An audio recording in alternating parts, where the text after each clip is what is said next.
ओम शांति। ओम।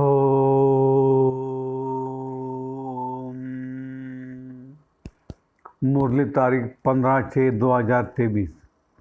मीठे बच्चे, सोई हुई तकदीर को जगाने का साधन है पढ़ाई। यह पढ़ाई सोर्स ऑफ इनकम है जिससे 21 जन्मों के लिए तकदीर जग जाती है। प्रश्न, इस रूहानी कॉलेज की एक विशेषता सुनाओ जो दुनिया में किसी कॉलेज में नहीं हो सकती। उत्तर, ये एक कॉलेज है जहाँ कोई मनुष्य गुरु टीचर नहीं है, स्वयं निराकार भगवान टीचर बनकर पढ़ाते हैं। ये ऐसा विचित्र बाप है जिससे अपना कोई चित्र नहीं, अपना कोई बाप और टीचर नहीं, और पढ़ाई भी ऐसी पढ़ाते हैं जिससे 21 जन्मों के लिए तकदीर जग जाती है। उस पढ़ाई से तो एक जन्म की भी तकदीर बनती है, इससे 21 जन्मों की बनती है। गीत है, तकदीर जगाकर आए हूँ। ओम शांति। बाप बेट बच्चों को समझाते, जो यह तकदीर बनाने आए हैं, क्यों तकदीर, क्यों क्या हुआ है। तकदीर को लकीर लगी हुई है। भारत तकदीरवान था, भारतवासी देसी देवी देवताएं थे, तकदीर जगी हुई थी। अभी भारतवासी नर्क के मालिक है तो तकदीर उपजाई हुई है। यह कौन समझाते हैं? जो सभी की तकदीर बनाने वाला है, सबको दुखों से छुड़ाने वाला है, फिर सबको सुख देने वाला है। ये दुखधाम है। भारत 5000 वर्ष पहले सुखधाम था, सबकी तकदीर जगी हुई थी। अब तकदीर सोई हुई है। सारे मनुष्य सृष्टि की तकदीर जगाने वाला जरूर बेहद का बाप ही होगा। बाप रचयिता है। अब तुम जानते हो भारत में सब मनुष्य सुखी थे। कौन से मनुष्य?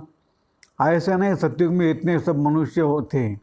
पहले सतयुग में 9 लाख थे। देवी देवता धर्म की शुरुआत थी। यह सब बातें समझाने वाला है ज्ञान का सागर। मनुष्य सृष्टि का बीजरूप बाप है। बच्चों से पूछेंगे तुम्हारा बीज रचता कौन है, तो कहेंगे मम्मा बाबा ने हमको रचा है, क्योंकि सब माँ बाप से ही जन्म लेते हैं। बाप स्त्री को जन्म नहीं देता, अडॉप्ट करता है कि तुम मेरी स्त्री हो, फिर उनसे बच्चा पैदा होते हैं। वह एक क्रिएटर है। स्त्री को अडॉप्ट किया, कन्या पराये घर की थी, उनको अपनी पत्नी बनाते हैं। फिर जब बच्चे पैदा होते तो बच्चे उनको माता पिता कहते हैं। वह है हद के माता पिता। बाप कन्या की शादी कराते हैं। पहले कन्या पवित्र है तो कितना मान होता है, फिर विकारी बनने से वह मान नहीं रहता। कहते कन्या वह जो 21 कुल का उद्धार करें। अब बाप बैठ समझाते हैं कि यह जो ब्रह्मा कुमारियाँ है, यह इस समय भारतवासियों का 21 जन्मों के लिए उद्धार करती हैं। यह सब कुमारियाँ है, बल शादी की हुई है, लेकिन ब्रह्मा कुमारी बने तो भाई बहन हो गए ना। काम कटारी चला नहीं सकती। पवित्रता का मान तो है ना। सन्यासी पवित्र बनते हैं, उनका भी मान है ना। भारत में पवित्रता थी तो भारत सदा सुखी था, संपूर्ण निर्विकारी था। मंदिरों में जाकर गाते हैं आप सर्वगुण संपन्न। तुम्हारा वास्तव में हिंदू धर्म नहीं है। हिंदुस्तान तो रहने का स्थान है। यूरोप में रहने वालों का धर्म यूरोपियन थोड़े कहेंगे हम। धर्म तो क्रिश्चियन है। हिंदुस्तान में रहने वालों का हिंदू धर्म नहीं है। धर्म तो और होना चाहिए। बाप समझाते जो देवी धर्म वाले थे वही अपने को हिंदू कहलाते हैं, क्योंकि अपने धर्म को भूल गए हैं। हिंदू कोई आदि सनातन धर्म नहीं है। क्रिश्चियन लोग क्राइस्ट को मानते हैं क्योंकि उन्होंने क्रिश्चियन धर्म स्थापन किया। यहाँ तो किसको भी ये पता नहीं है कि हम किस धर्म के हैं। कोई सिख धर्म वाला होगा तो बताएगा कि हम सिख धर्म का हूँ। सिख धर्म वो किसने स्थापन किया है, तो कहेंगे गुरु नानक ने स्थापन किया है। उन्होंने यह धर्म कैसे स्थापन किया है यह फिर तुम जानते हो। कोई भी पतित आत्मा धर्म स्थापन कर ना सके। जो धर्म स्थापक होते हैं वह पहले पवित्र होते हैं, फिर अपवित्र शरीर में प्रवेश कर धर्म स्थापन करते हैं। जैसे गुरु नानक को तो बच्चे आदि थे, फिर उनमें पवित्र आत्मा ने प्रवेश कर सिख धर्म की स्थापना की। यह ब्रह्मा का भी पतित शरीर है तो उनमें ज्ञान सागर बाप आए हैं। तुम जानते हो हमारा वह बाप है, ये आत्मा कहती है। अब तुम्हें आत्म अभिमानी बनना है। देह में आत्मा रहती है, जैसे कोई कहते मैं मर्चेंट हूँ, ये आत्मा ने इस आर्गन द्वारा कहा। आत्मा कहती मैंने 13 जन्म पूरे किए। बाप बैठ समझाते हैं मैं हूँ तुम आत्माओं का बाप। मेरा अवतरण भारत में होता है, मुझे अपना शरीर नहीं है। ब्रह्मा विष्णु शंकर को भी अपना सूक्ष्म शरीर है। मेरा अवतरण भारत में होता है। यादगार में शिवलिंग दिखाते हैं, लेकिन मेरा कोई इतना बड़ा रूप नहीं है। मैं हूँ स्टार, जैसे आत्मा स्टार है। आत्मा कोई बहुत बड़ी नहीं होती, चमकता है भ्रुकुटी के बीच अजब सितारा। आत्मा बहुत छोटी है, लाइट का साक्षात्कार बहुत करके सफ़ेद होता है। अभी कितने करोड़ आत्माएं हैं। सतयुग में इतनी शरीरधारी आत्माएं नहीं होंगी। अगर सतयुग में इतनी होती तो अब तक अरबों हो जाती। इतने तो है नहीं। तुम बच्चे जानते हो कि यह कोई साधु सन्यासी नहीं है, यह तो बाप समझाते हैं। इस बाप का कोई बाप नहीं है। ब्रह्मा विष्णु शंकर का भी बाप है, श्री कृष्ण का भी बाप था। बेहद का बाप कहते मेरा कोई बाप नहीं है, न टीचर है। सतयुग में भी बच्चे राज विद्या पढ़ने स्कूल जाएंगे, टीचर होगा। हमारा कोई टीचर नहीं है। मैं तुमको राजयोग की शिक्षा देता हूँ। मैं कोई राजा महाराजा नहीं बनूंगा, तुम बच्चे बनेंगे। तुम बच्चे बनेंगे। पूज्य श्री लक्ष्मी नारायण श्री थे, सतयुग में राज्य करते थे। यह निराकार बाप इस शरीर में विराजमान हो पढ़ाते हैं आत्माओं को। हम आत्माएं पढ़ती है, वो है ज्ञान का सागर, शांति का सागर। बाप कहते मैं तुमको अपना वर्षा देता हूँ 21 जन्मों के लिए। सतयुग में तुम सुख शांति वाले थे। रावण भूत वहाँ होता नहीं, वह ही संपूर्ण निर्विकारी दुनिया। अभी यह संपूर्ण विकारी दुनिया। अभी तुम बच्चे जानते हो हम बाबा से तकदीर बनाने आए हैं। स्कूल में तकदीर बनाई जाती है, पढ़कर पास करेंगे टीचर बनेंगे। यहाँ तुम 21 जन्मों के लिए तकदीर बनाते हो। वो तकदीर बनाते हैं इस एक जन्म के लिए। स्कूल में पढ़कर शरीर निर्वाह के लिए कमाई करेंगे, अपना और दूसरों का शरीर निर्वाह होगा। तो उन स्कूलों में एक जन्म की तकदीर बनाते हैं। जन्म जन्मांतर के लिए बैरिस्टर इंजीनियर नहीं बनेंगे, दूसरे जन्म में फिर पढ़ना होगा।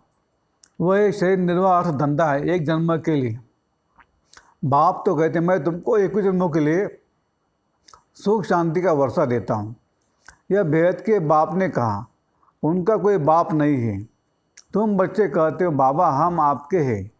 बाबा भी कहते हाँ बच्चे तुम हमारे कल्प पहले थे, अभी फिर बने हो। यह है ईश्वर बाप से बच्चों का स्नेह। आत्मा परमात्मा अलग रहे बहुकाल।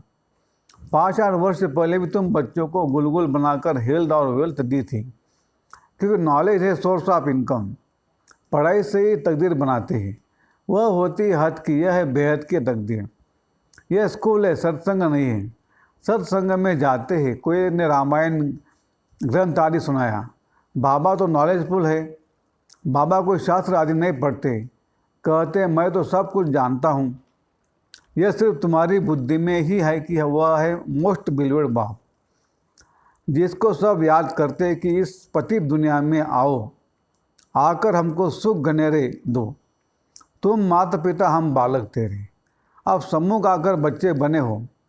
बाप है विचित्र, उनका कोई चित्र नहीं है, परंतु चित्र के आधार बिगर शिक्षा कैसे देवें। इसलिए कहते हैं मैं इस शरीर का आधार ले इन द्वारा तुमको पढ़ाता हूँ। तुम जानते हो हमको कोई मनुष्य गुरु टीचर आदि नहीं पढ़ाते। लिखा हुआ है भगवान वाच, वह है निराकार। ब्रह्मा देवताय नमः, विष्णु देवताय नमः कहा जाता है। ब्रह्मा भगवान नहीं कहेंगे, क्योंकि वह है सूक्ष्मवतनवासी।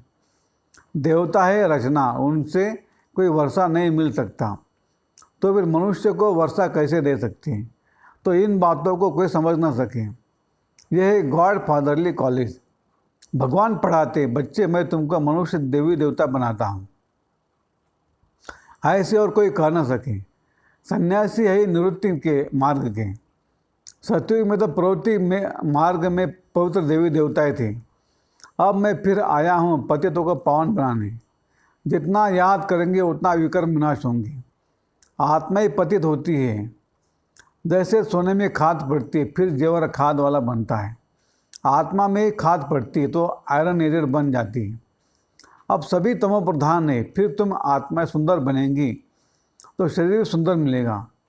सतयुग में तुम गोरे अर्थात सुंदर थे, फिर तरह जन्म लेते लेते शाम अर्थात सावरे बने हो, इसलिए कृष्ण को श्याम सुंदर कहते हैं। एक की तो बात नहीं है, सारी राजधानी गोरी सुंदर थी, अब शाम बन गई है। आत्मा और शरीर दोनों ही रोगी बन गए हैं। तुम जानते हो हम सब पूज्य देवी देवता थे, माया ने पूज्य से पुजारी बनाया। देवी देवता धर्म वाले धर्म भ्रष्ट कर्म भ्रष्ट हो गए हैं। देवताओं के आगे जाकर कहते हम नीच पापी हैं, हमारे में कोई गुण नहीं है, हम कंगाल दुखी हैं। भारत में देवी देवताओं का राज्य था, भारत स्थिरता था। अब तो प्रजा का प्रजा पर राज्य है। बाप को जानते नहीं, यह तो जानते हो इस पुराने दुनिया का विनाश होना है। गाया जाता है विनाश काले विपरीत बुद्धि, किसकी? यादव और कौरवों की, जो बाप को नहीं जानते। भगवान उवाच, तुम्हारी तकदीर जो डूबी हुई थी वो अभी जग चुकी है। तकदीर बन जाने की यह पढ़ाई है। स्वर्ग का मालिक तो स्वर्ग की स्थापना करने वाला ही बनाएगा। स्वर्ग की स्थापना करने वाला हेवनली गॉड फादर, नरकवासी माया बनाती।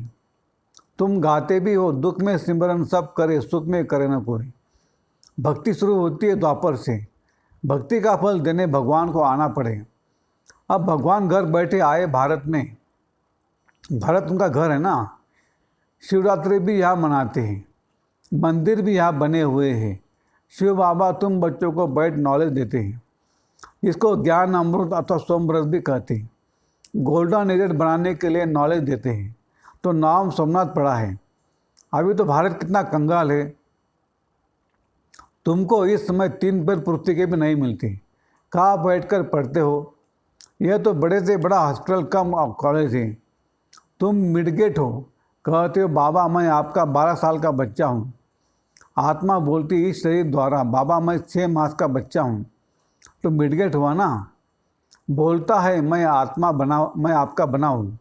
अच्छा अब अच्छे से पढ़ो तो साथ ले जाऊँगा। सन्यासी ब्रह्मा अतः तत्व को याद करते हैं, बाप को छोड़ रहने के स्थान को याद करते हैं। समझते हैं कि ब्रह्मा ही भगवान है, लेकिन यह उन लोगों का मीठा भ्रम है। ब्रह्म तत्व जिसमें हम अशरीरी आत्मा निवास करती है उसको भगवान कैसे कहा जा सकता? फिर कहते हम ब्रह्म में लीन हो जाएंगे। आत्मा तो अविनाशी है, उनको पाठ बजाते ही रहना है। बाप अच्छे से बैठ समझाते हैं। ये दादा भी बल शास्त्र आदि पढ़े हुए थे, परंतु मुझे नहीं जानते थे। अब इनको भी सुनाता हूँ, इनकी आत्मा सुनती है। मैं इनके बाजू में आकर बैठता हूँ, तुमको पढ़ाता हूँ, यह भी सुनता है। ये इनके मुख से ही पढ़ाता हूँ, तुमको देही ऐमानी बनाता हूँ। दुनिया में कोई देही ऐमानी नहीं होते। तुम बच्चे भेद के बाप से भेद का सुख का वर्षा ले रहे हो। 5000 वर्ष से पहले मुआफिक सन्यासियों आदि को अपने शास्त्र की ही बुद्धि में आएंगे। यह कोई शास्त्र की बात नहीं। बाप को क्या याद आएगा, वो तो मालिक है। तुम याद करते हो भेद के बाप को। प्रजापिता ब्रह्मा के तुम ब्रह्मा कुमार कुमारियाँ हो, दादे से वर्षा लेते हो ब्रह्मा द्वारा। फादर है साकार, ग्रैंडफादर है निराकार। शिव बाबा की आत्मा इसमें है, दोनों ही निराकार। ये साकार फादर भी है तो मदर भी है। इनसे तुमको अडॉप्ट करते हैं। अच्छा मीठे मीठे सिकलते बच्चों प्रति माता पिता बाप दादा का याद प्यार और गुड मॉर्निंग। रूहानी बाप की रूहानी बच्चों को नमस्ते। हम रूहानी बच्चों की रूहानी बाप दादा को याद प्यार गुड मॉर्निंग और नमस्ते। धारणा के लिए मुख्य सार: 1. पढ़ाई पर पूरा ध्यान देकर 21 जन्मों के लिए अपनी तकदीर बनानी है। एक बाप के मत पर चल अपना खाता आबाद करना है, अपना खाना आबाद करना है। 2. आत्म अभिमानी बनना है। याद की यात्रा से आत्मा को संपूर्ण पावन बनाना है। वरदान: सदा अपने आप में शुभ उम्मीदें रख, दिल शाह बनने वाले बड़ी दिल फराग दिल भव। सदा अपने आप में शुभ उम्मीदें रख, दिल शाह बनने वाले बड़ी दिल फ्रॉक दिल भव। सदैव अपने में शुभ उम्मीदें रखो, कभी भी नाउम्मीद नहीं बनो। जैसे बाप ने हर बच्चे में शुभ उम्मीदें रखी, कोई कैसे भी है बाप लास्ट नंबर से भी कभी दिल शिकस्त नहीं बने, सदा ही उम्मीद रखी। तो आप भी अपने से दूसरों से सेवा से कभी नाउम्मीद दिल शिकस्त नहीं बनो, दिल शाह बनो। शाह माना फ्राक दिल, सदा बड़ी दिल, कोई भी कमज़ोर संस्कार धारण नहीं करो। नॉलेजफुल बन, माया के भिन्न भिन्न रूपों को परख कर विजयी बनो। स्लोगन, आप और बाप दोनों ऐसा कंबाइंड रहो तो तीसरा कोई अलग कर न सके। आप और बाप दोनों ऐसा कंबाइंड रहो तो तीसरा कोई अलग कर न सके। अच्छा, ओम शांति शांति।